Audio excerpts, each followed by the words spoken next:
On est toujours ensemble sur TV Finance, il est 9h16 et intéressons-nous à présent aux devises et à leur cours. Pour nous accompagner, Philippe Lermy est avec nous. Bonjour Philippe. Bonjour Roselyne. Vous êtes trader et ancien chef trader d'une banque centrale. Retour d'abord sur ce qui a animé les marchés la semaine précédente et commençons par l'inflation au Royaume-Uni, à nouveau au plus haut. Oui, elle renoue au plus haut, qui a déjà été vu en août dernier avec plus 10,1%. Alors c'est l'alimentation qui est le driver principal de la hausse du mois de septembre et suivi par l'hôtellerie et la restauration. Donc on a les prix des services qui continuent de monter alors que les prix de l'énergie sont en baisse, c'est ce que vous voyez sur le graphe. Bon voilà, donc conclusion, on a une hausse du taux directeur de la Banque d'Angleterre qui est donc encore garantie. Alors le gouverneur de la Banque d'Angleterre nous a prévenu en précisant, alors je le cite, que les pressions inflationnistes nécessiteront une réponse plus forte que ce que nous avions pensé précédemment. Donc ça c'était en août dernier. Voilà, donc comme je vous dis, c'est anticipé par le marché qu'il va y avoir une hausse de 75 points de base du bank rate. On poursuit avec l'inflation en zone euro et cette inflation elle a été révisée à plus 9,9%. Oui, alors calculé initialement à 10%, la révision à la baisse elle est bien maigre. Donc on a un bond de 9,1 à 9,9% donc sur un mois. Donc ce qui est énorme. Cela s'explique principalement par la fin du ticket de train à 9 euros dans toute l'Allemagne, comme je vous l'avais expliqué déjà il y a 15 jours. Donc l'inflation en Allemagne, elle a explosé de 8,8% à 10,9% et ça se retrouve à un plus haut de 70 ans. Alors à la France, on est quand même assez épargné puisqu'on a eu l'inflation qui a un tout petit peu ralenti, elle est à 6,2% grâce à la pression sur le tourisme qui est en train de se relâcher. Par contre, l'inflation en zone euro pour le mois d'octobre, elle risque à nouveau de monter. C'est le prochain chiffre qu'on verra. Pourquoi ? Parce que la hausse des prix réglementés en Italie sur le gaz, c'est plus 74% qui est attendu. Électricité, c'est plus 59%. Voilà. Et l'année prochaine, à partir de mars seulement, je dirais, l'Allemagne va introduire un plafond sur le prix du gaz. Donc c'est un budget de 90 milliards d'euros et qui devrait permettre de diminuer l'inflation en Allemagne, mais seulement de 0,5%.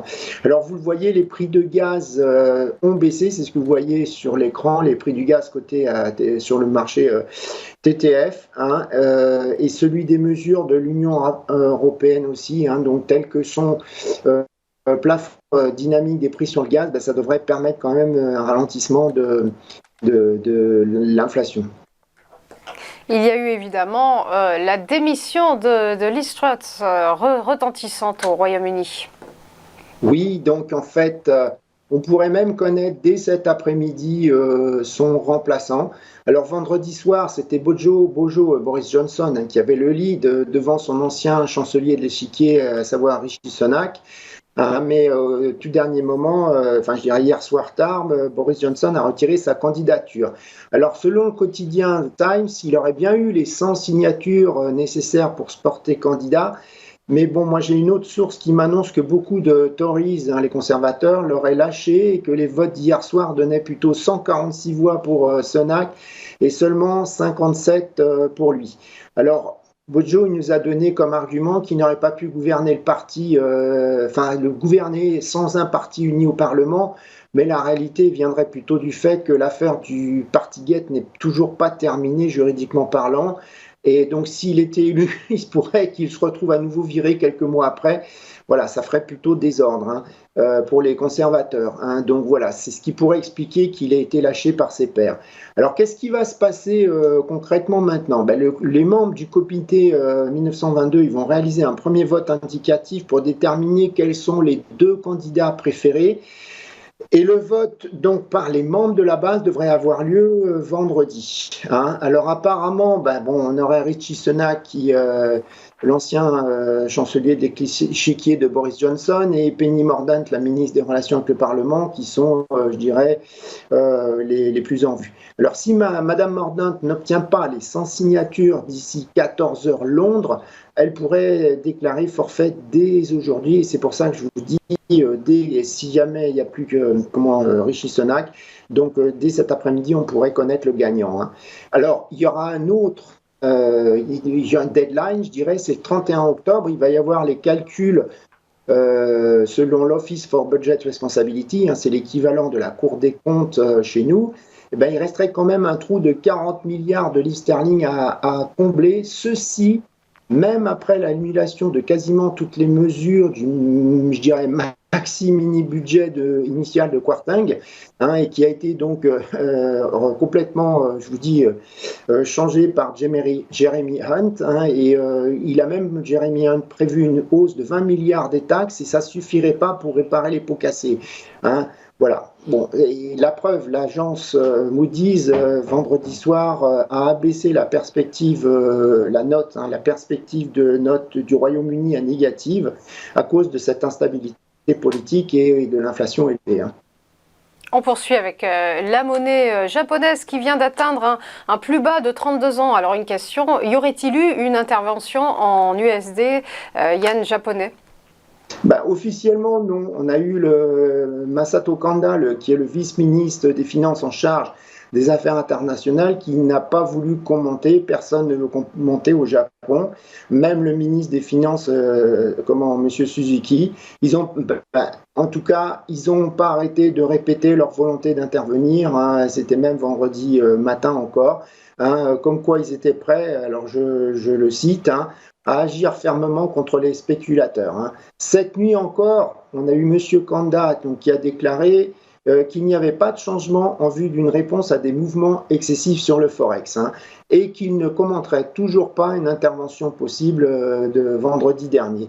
Hein. Alors, d'après le quotidien japonais Nikkei, la Banque centrale japonaise serait intervenue en plusieurs fois vendredi, et vous voyez les graphes, il semblerait, enfin pas ce graphe actuel puisque je l'ai fait hier soir, mais si vous regardez les graphes ce matin, il semblerait qu'il y ait eu une nouvelle intervention cette nuit puisque le dollar yen était remonté à 149,71 et il a chuté brutalement à 145,49 à 1h36 et là on a quasiment tout récupéré hein, puisqu'on est vers 149. Hein, alors, vendredi, on avait fait un plus haut à 151,94 hein, et la baisse, elle a commencé vers 16h36 après la publication de l'article du Wall Street Journal à propos de la Fed, qui lui était paru nettement plus tôt quand même à 14h55. Hein. Donc on a fait une baisse de 600 pips, soit 100 pips de plus que l'intervention du 22 septembre dernier. Hein. Alors d'un point de vue pratique, il semblerait que les dirigeants du ministère des Finances, ils aient laissé des instructions à la Banque centrale, hein, qui elle-même a laissé des instructions d'ordre d'intervention index à Londres, parce que vendredi, il était très tard à Tokyo, il était 23h27 quand c'est arrivé. Hein. Alors, on pourrait se poser la question, est-ce un coup d'épée dans l'eau ?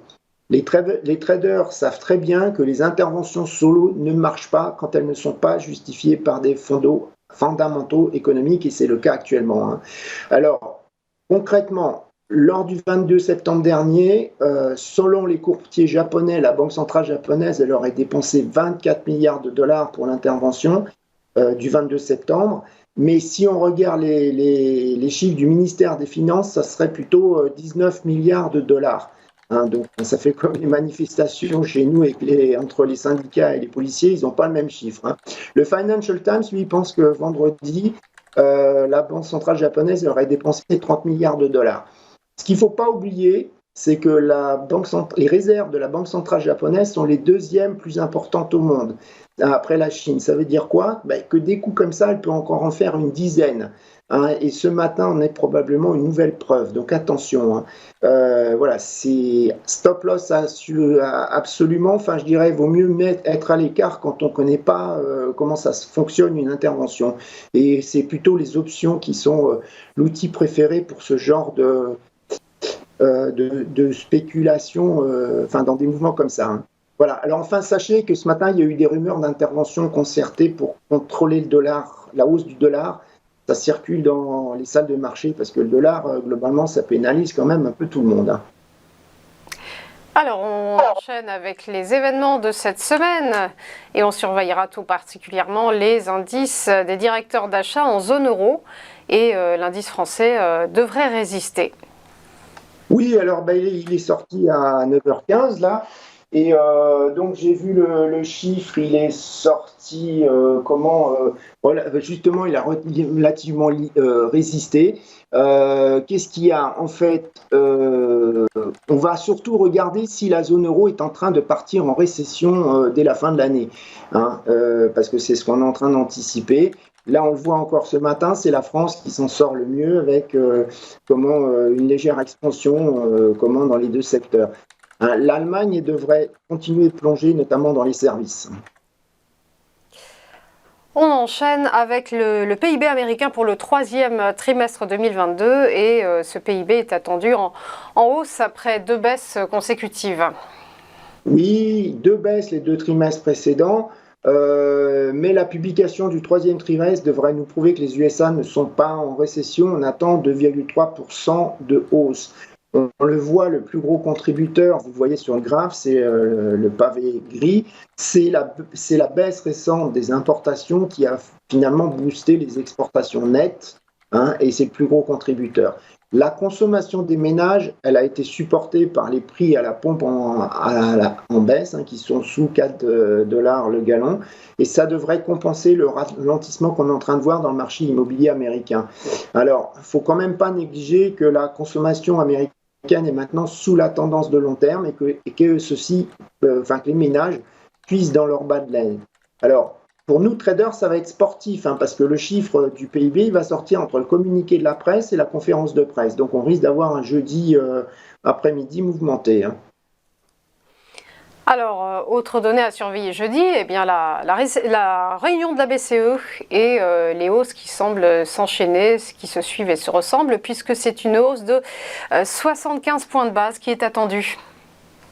Oui, alors ça nous amènerait une facilité de dépôt à 1,5% et un taux de refinancement à 2%. Alors, on voit que les récents commentaires des membres de la BCE suggèrent que la hausse de décembre serait de 50 points de base, hein, ce qui permettrait donc le taux de dépôt d'arriver à la borne haute du taux neutre de la BCE. Elle nous a annoncé que ce taux devrait être entre 1 et 2%. Alors, en fait, l'inflation à 9,9%, elle ne laisse pas trop le choix, hein, mais on voit que la BCE elle reste quand même prudente car l'économie de certains pays de la zone euro commence à se contracter. À l'écran, je vous ai mis les prévisions de la banque Goldman Sachs. Hein, elle voit un taux terminal à 2,75%, que le marché le voit lui encore plus haut, au-dessus de 3%. Hein. Alors, qu'est-ce qui va être en jeu lors de ce conseil des gouverneurs jeudi? Ça sera évidemment le nombre et l'amplitude des hausses ultérieures. Mais il va y avoir aussi sa politique monétaire accommodante, un quantitative easing, parce que la réduction devrait commencer au premier trimestre 2023, selon les discours de plus en plus nombreux de certains membres, hein. Voilà, on pense que ça pourrait être de ça que viendrait l'impulsion suivante de l'eurodoll jeudi.